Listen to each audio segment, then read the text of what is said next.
കാർഷിക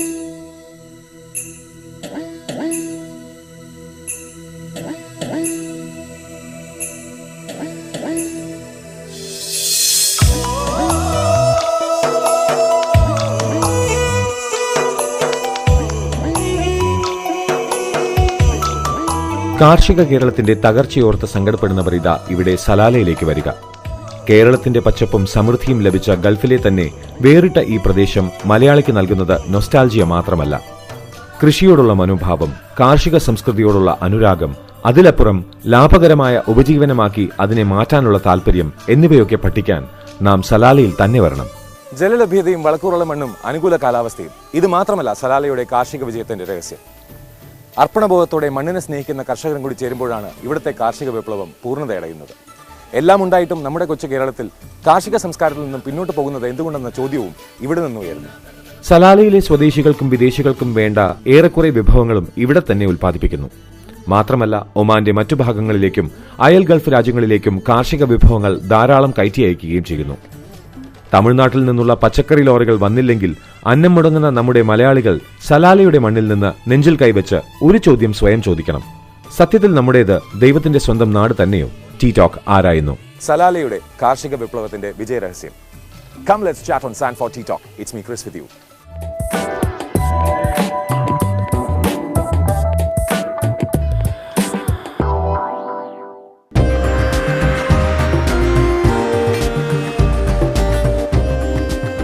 ഇന്ന് ടീ ടോക്കിൽ നമ്മോടൊപ്പം അബ്ദുൽ ഖാദർ കൊടുങ്ങല്ലൂർ. തൃശൂർ ജില്ലയിലെ കൊടുങ്ങല്ലൂർ സ്വദേശി, 33 വർഷമായി സലാലയിലുണ്ട്. അൽ ബിലാദ് ഗ്രൂപ്പിന്റെ മാനേജിംഗ് ഡയറക്ടർ, മുൻ കോൺസുലർ ഏജന്റ്, ബ്ലോഗ് എഴുത്തുകാരൻ, കലാ സാമൂഹ്യ സാംസ്കാരിക മേഖലയിൽ സലാലയിലെ സജീവ സാന്നിധ്യം. സുരേന്ദ്രൻ, കൊല്ലം ജില്ലയിലെ ചവറ സ്വദേശി, സലാലയിലെ ആദ്യകാല മലയാളി കർഷകൻ, 36 വർഷമായി ഇവിടെയുണ്ട്. ഇവിടുത്തെ മണ്ണും കൃഷിയുമായി ആഴത്തിലുള്ള ബന്ധം. സ്വദേശികളിൽ നിന്ന് തോട്ടം പാട്ടത്തിനെടുത്ത് നടത്തിവരുന്നു. അബ്ദുൽ അസീസ്, പാലക്കാട് ജില്ലയിലെ പട്ടാമ്പിക്കടുത്ത് ആമയൂർ സ്വദേശി, 22 വർഷമായി സലാലയിലെ മണ്ണിൽ അധ്വാനിക്കുന്ന കർഷക തൊഴിലാളി. ഇവിടുത്തെ കൃഷി രീതികളെക്കുറിച്ച് നല്ല അവഗാഹം. ജോൺസൺ, കൊല്ലം ജില്ലയിലെ ആയൂർ സ്വദേശി, 13 വർഷമായി സലാലയിലുണ്ട്. തേനീച്ച കർഷകൻ, തേനീച്ച ക്രാഫ്റ്റിംഗ് മേഖലയിലെ വിദഗ്ധനും ട്രെയിനറും, തേനീച്ച കൃഷിയിലും മറ്റ് കൃഷികളിലും പരിചയസമ്പന്നൻ.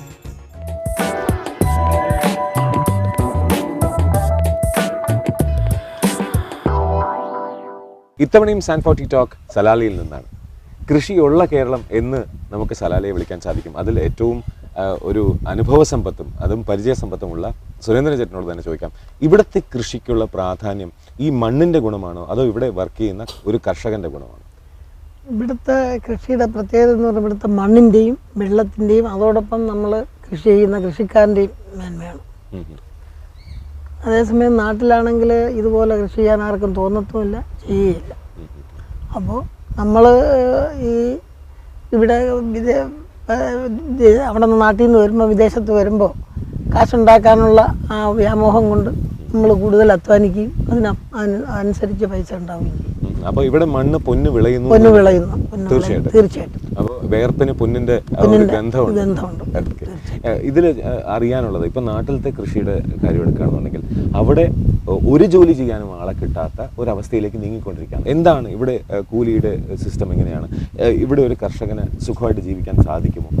അവരുടെ വിഷമങ്ങൾ, അങ്ങനെ എന്തെങ്കിലും പ്രശ്നങ്ങൾ എന്തെങ്കിലും ഇവിടെ കാണാറുണ്ടോ നാടിനെ വെച്ച് നോക്കുമ്പോൾ? ഇവിടെ എൻ്റെ അനുഭവത്തിൽ പല മേഖലകളിലും പല ബിസിനസ് ചെയ്തൊക്കെ പരാജയപ്പെട്ടുള്ള ആളുകളുണ്ട്. പക്ഷേ കാർഷിക മേഖലയിൽ അങ്ങനെ പരാജയപ്പെട്ട് പിന്മാറിയ ആളുകൾ വളരെ വിരലിൽ എണ്ണാവുന്നവർ മാത്രമേ ഉള്ളൂ.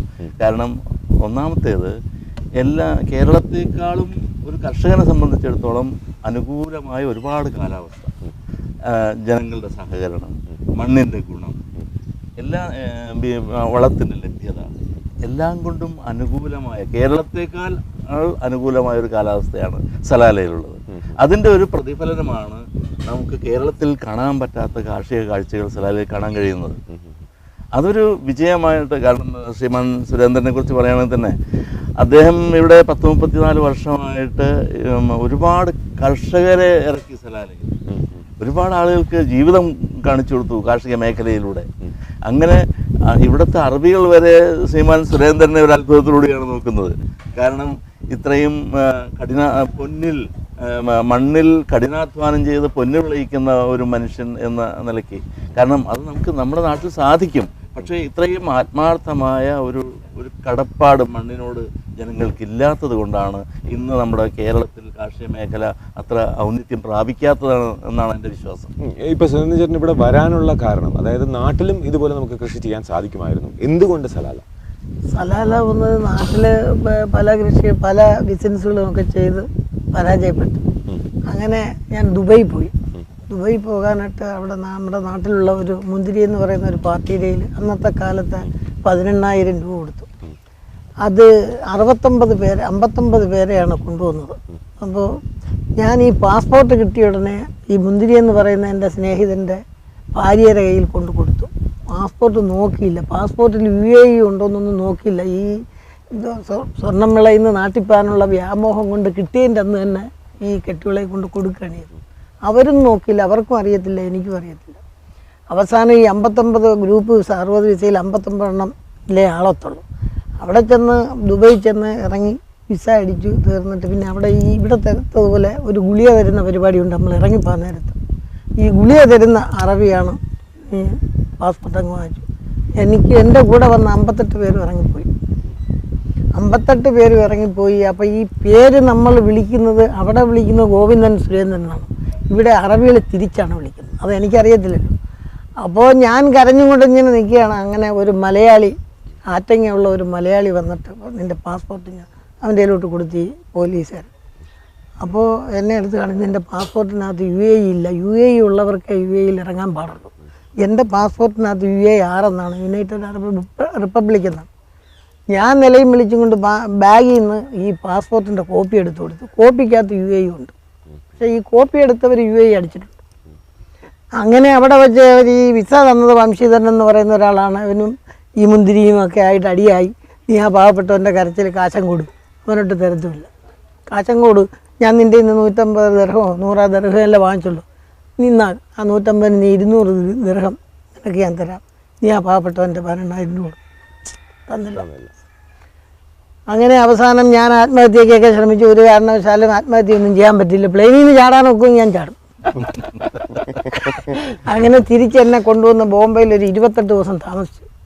മുന്തിരി എന്ന് പറയുന്ന പാർട്ടി ഭയങ്കര കാശുകാരാണ്, പക്ഷെ അവസാനം തണ്ടിയാണ് മരിച്ചത്, വേറെ കാര്യം.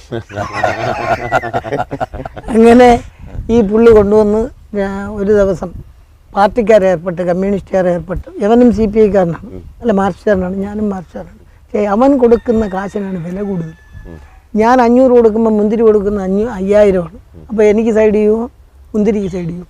തീർച്ചയായിട്ടും. അപ്പം ഇന്നത്തെ രാഷ്ട്രീയം എന്ന് പറയുന്നത് കാശ് ഉപജീവന മാർഗമാണ്, അന്നേ ഉണ്ടത്. അങ്ങനെ ലാസ്റ്റിൽ 25 എന്നും പറഞ്ഞ് എനിക്കൊരു 2750 രൂപ തന്നു.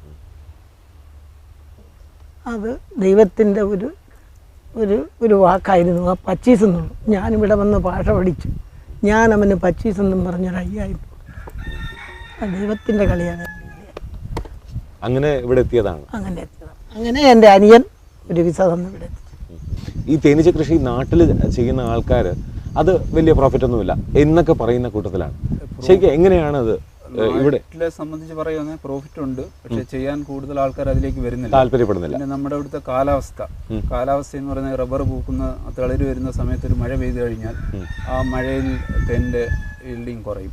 അപ്പോൾ ആ ഒരു വർഷം നമ്മൾ ഉണ്ടാക്കി വെച്ച് പെട്ടിയെല്ലാം റെഡിയാക്കി വെച്ച് തേൻ കിട്ടുമെന്നുള്ള പ്രതീക്ഷയോടെ ഇരുന്ന് കഴിയുമ്പോൾ ആ മഴ വരുന്ന ആ കാലാവസ്ഥ, പ്രതികൂല കാലാവസ്ഥ വരുന്നത് കാരണമാണ് നമ്മുടെ ഇവിടെ വിജയിക്കാത്തത്. സലാലയെ സംബന്ധിച്ചിടത്തോളം പറയുന്നത് ഇവിടുത്തെ കാലാവസ്ഥ അനുകൂലമാണ്. തേനീച്ച വളർത്താനും മറ്റുള്ള കൃഷികൾക്കും ഇവിടുത്തെ കാലാവസ്ഥ വന്ന് വളരെ അനുകൂലമായൊരു കാലാവസ്ഥയും ഇവിടുത്തെ അതായത് ജബൽ എന്ന് പറയും, ജലം മൗണ്ടൻ കുന്ന് സ്ഥലങ്ങളിൽ പൂക്കുന്ന മഴക്കാലത്ത് പൂക്കുന്ന പൂക്കളും അവിടെ വളരുന്ന ചെറിയ പലതരം പൂക്കളുണ്ട്. പലതരം നമ്മളിപ്പോൾ ജബലിൽ പോയി കഴിഞ്ഞാൽ നമ്മൾ നാട്ടിൽ പോലും കണ്ടിട്ടില്ലാത്ത പലജാതി പൂക്കളാണ്. പലജാതി പൂക്കളിൽ നിന്ന് തേൻ ശേഖരിച്ച് അവർ ആ പെട്ടിക്കുള്ളിൽ തേൻ ശേഖരിച്ച് അത് നമ്മളെടുത്ത് ഇവിടെ വിപണനം ചെയ്യുന്നത്.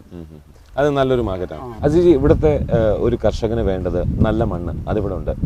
വെള്ളം, അതിന്റെ ലഭ്യത, ജലലഭ്യതയാണ് ഇവിടെ ഉള്ളത്. എങ്ങനെയാണ് ഇത്? കടലിൽ നിന്ന് ഉപ്പുവെള്ളമല്ല, സാധാരണ നാട്ടിലെ പോലെ കിണർ കുഴിച്ചിട്ടുള്ള വെള്ളമാണ് ഇവിടെ കിട്ടുന്നത്. ഇവിടെ എത്ര അടിയിലൊക്കെ നമുക്ക് വെള്ളം കിട്ടും? കാരണം ഇവിടെ കുറച്ചങ്ങോട്ട് താഴ്ത്തി കഴിഞ്ഞാൽ ഇഷ്ടാനുസരണം വെള്ളം വരും. പക്ഷെ ആ വെള്ളം ആ കിണർ കണ്ടാൽ നമുക്ക് തോന്നും, ഓ ഇത്ര വലിയ മോട്ടർ വെച്ച് 1 മണിക്കൂർ വർക്ക് ചെയ്ത് കഴിഞ്ഞാൽ ഈ വെള്ളം മുഴുവൻ വറ്റിപ്പോലോ എന്ന് നമ്മൾ ഭയപ്പെട്ടു പോകും. പക്ഷേ എത്ര മാസങ്ങളോളം അടിച്ചാലും അത്രയും വെള്ളം തന്നെ ഉണ്ടാവും. വെള്ളത്തിന് ഒരു കുറവുമില്ല ഒരിക്കലും. ഇപ്പോൾ ഞാൻ ശ്രീമാൻ ചന്ദ്രനോട് ചോദിച്ചു, ഇവിടുത്തെ ഈ തോട്ടത്തിൻ്റെ ഉടമസ്ഥനോട് ചോദിച്ചു, അദ്ദേഹം 32 വർഷമായിട്ട് അദ്ദേഹത്തിൻ്റെ അനുഭവത്തിൽ ഒരിക്കൽ പോലും അങ്ങനെ വെള്ളത്തിനൊരു ഷോർട്ടേജ് വന്നതായിട്ട് അനുഭവമില്ല. വെള്ളത്തിൻ്റെ ലഭ്യത ഇതിപ്പോ ഒരു 38 വർഷം മുമ്പ് എങ്ങനെയായിരുന്നു? ഇതേപോലെ തന്നെ ഈ 36 വർഷത്തിന് മുമ്പ് ഇതേപോലെ തന്നെ ഈ മറ്റ് കൃഷികളൊന്നും ഇല്ല എന്നുള്ളത്, കെട്ടിടങ്ങളും ഒന്നും ഇല്ലെന്നുള്ളതേ ഉള്ളൂ. ഞാനൊക്കെ വരുമ്പം കറണ്ടൊന്നുമില്ല. കൃഷിയിൽ മാറ്റം വന്നിട്ടുണ്ട്. അന്നത്തെ കൃഷിയിൽ നിന്ന് മാറ്റം വന്നിട്ടുണ്ട്. ഇപ്പോൾ വളം ഒക്കെ നാട്ടിൽ ഒരു കർഷകൻ വാങ്ങിക്കണമെന്നുണ്ടെങ്കിൽ അത് അല്ലെങ്കിൽ വേണ്ട എന്ന് വിചാരിക്കുന്നത് ഇപ്പോൾ ജൈവ കൃഷിയിലേക്ക് മാറുന്നു. ഇവിടെ എങ്ങനെയാണ്? ജൈവ കൃഷി ഉണ്ടോ? ജൈവ കൃഷിയാണ് ഉള്ളത്. അതാണ് കൂടുതൽ. ഇവിടെ ഈ രാസവളങ്ങളുടെ ഉപയോഗം വളരെ കുറവാണ്. അത്യാവശ്യം വേണ്ടതിന് മാത്രം ഉപയോഗിക്കുന്നത്. ഇപ്പോൾ ഇവിടെ വാഴ കൃഷി കൂടുതലായിട്ടുള്ള സ്ഥലമാണ്. തീരെ രാസവളം ഉപയോഗിക്കാതെ ജൈവവളം മാത്രം ഉപയോഗിച്ചുകൊണ്ട് ഈ കാണുന്ന ഈ മണ്ണ് ഇത് മുമ്പ് പറഞ്ഞ പോലെ ഈ വാദിയിൽ നിന്നൊക്കെ എടുത്തു വരുന്ന മണ്ണാണ്. അതിൽ ഉപ്പ്